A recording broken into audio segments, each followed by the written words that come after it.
Ces personnes qui ont le pouvoir entre leurs mains et ils vont vous tuer. Eh bien, tout d'abord, cela signifie qu'ils sont des tueurs.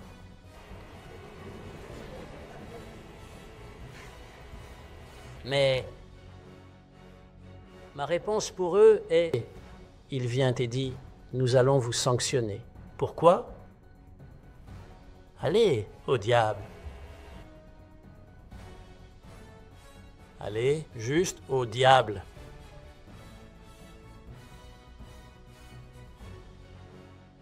Vous avez vos propres problèmes à gérer. Allez et gérez vos propres problèmes. Laissez-moi les miens.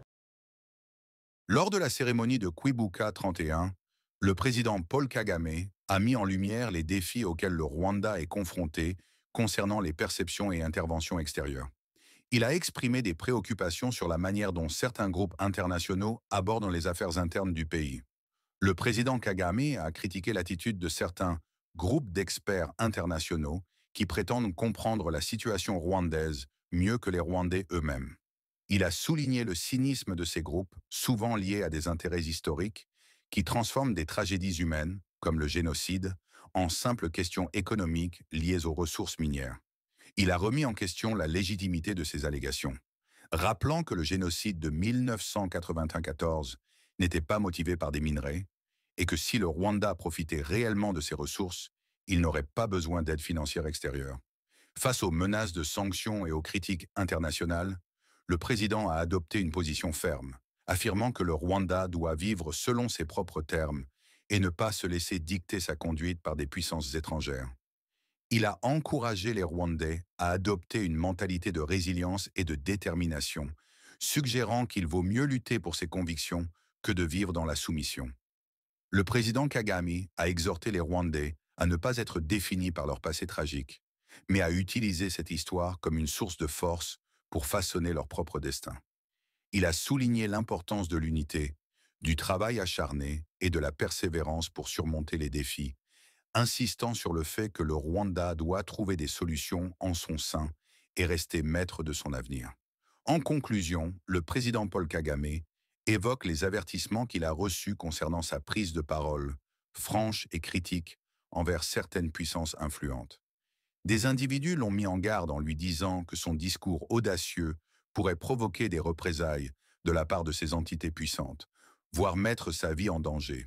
En réponse, Kagame souligne l'ironie de telles menaces, suggérant que si ces avertissements sont fondés, cela signifie que ces puissances sont prêtes à recourir à la violence pour faire taire les voix dissidentes. Il exprime ensuite sa philosophie personnelle en affirmant que vivre dans la peur ou dans le mensonge équivaut à une forme de mort intérieure. Pour lui, il est préférable de lutter pour ses convictions, même si cela implique des risques, plutôt que de mener une existence dictée par la soumission ou la peur. En s'adressant aux Rwandais, il les exhorte à adopter cette même attitude de résilience et de courage, suggérant qu'il vaut mieux combattre activement pour ses droits et sa dignité que de subir passivement les injustices. Cette déclaration reflète la détermination de Kagame à défendre la souveraineté et l'autonomie du Rwanda face aux pressions extérieures, tout en encourageant son peuple à faire de même. Vous avez entendu parler de groupe. Qu'est-ce que c'est un groupe d'experts? Vous avez entendu parler de ça? Ce sont des personnes qui se déplacent, des experts censés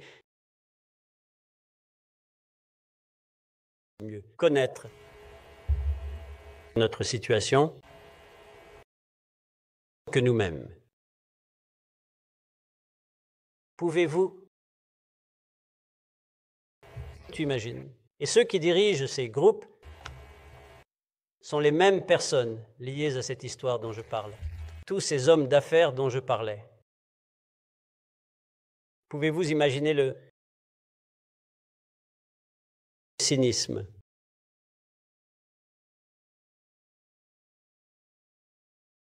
Et cet expert vient me voir et me demande, vous savez, mais ceci.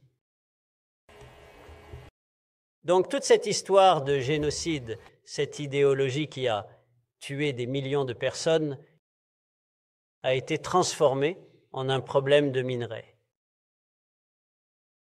Vous savez, c'est un... D'accord.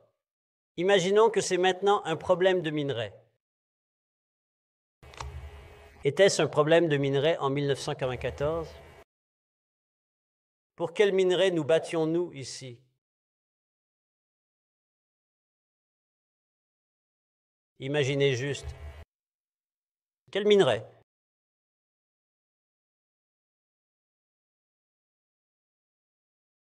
Deuxièmement, si c'était une question de minerai, combien se battent réellement pour ces minerais dans ces endroits, en supposant que vous ayez trouvé des preuves concernant l'implication du Rwanda dans ce qui se passe au Congo pour les minerais dans l'est du Congo. Dites-vous vraiment que c'est juste le Rwanda? Pourquoi ne pas avoir le courage de dire que le Rwanda envahit notre territoire que nous avons créé pour nous-mêmes et empiète sur les minerais que nous empiétons également dans l'est du Congo? Pourquoi ne pas avoir le courage de l'admettre? Au moins de le dire.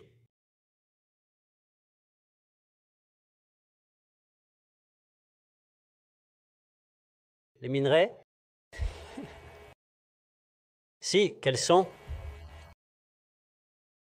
les allégations? Si, ces allégations étaient vraies. Vous savez quoi? Le Rwanda serait aussi riche que vous l'étiez, ceux qui font les accusations.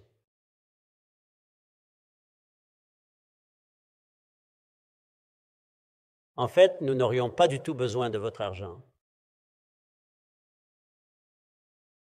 Lequel? Vous ne nous donnez rien.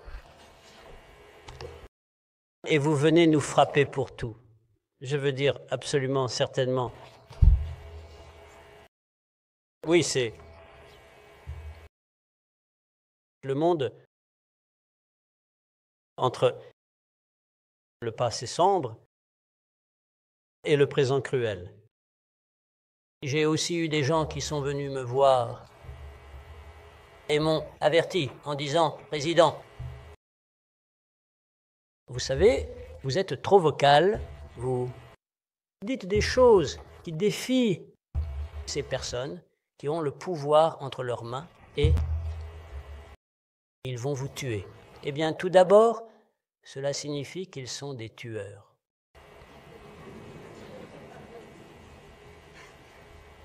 Mais ma réponse pour eux est, vous savez quoi?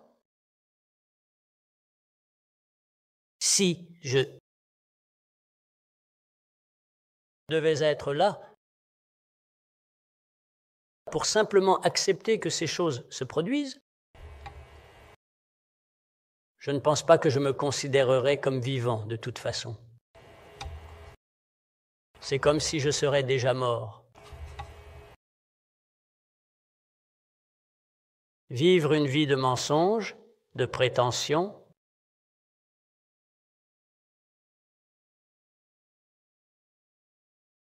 et toute ma vie.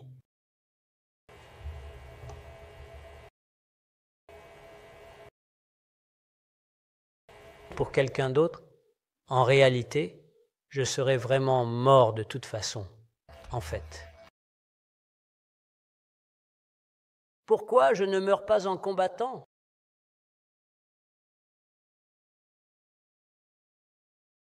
Alors vous, Rwandais, pourquoi ne pas mourir en combattant? Au lieu de mourir de toute façon, mourir simplement comme des mouches. Pourquoi? Vous voyez, quand vous parlez du Rwanda et de s'unir contre le Rwanda, vous pensez que c'est un pays qui est, vous savez, puis quand je me souviens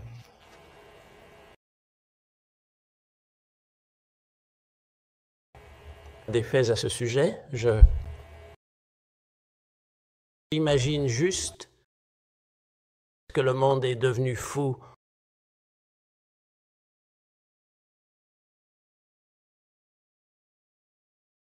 Mais au milieu de tout cela, nous devons vivre. Nous devons vivre nos vies. Nous devons nous battre pour cela. Nous devons vivre comme nous le voulons. Et je dis à n'importe qui, en face d'aller au diable.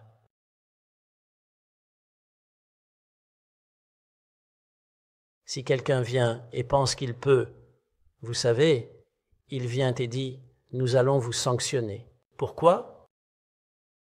Allez au diable. Allez juste au diable.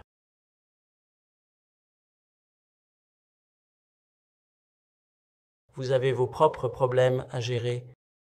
Allez et gérez vos propres problèmes. Laissez-moi les miens.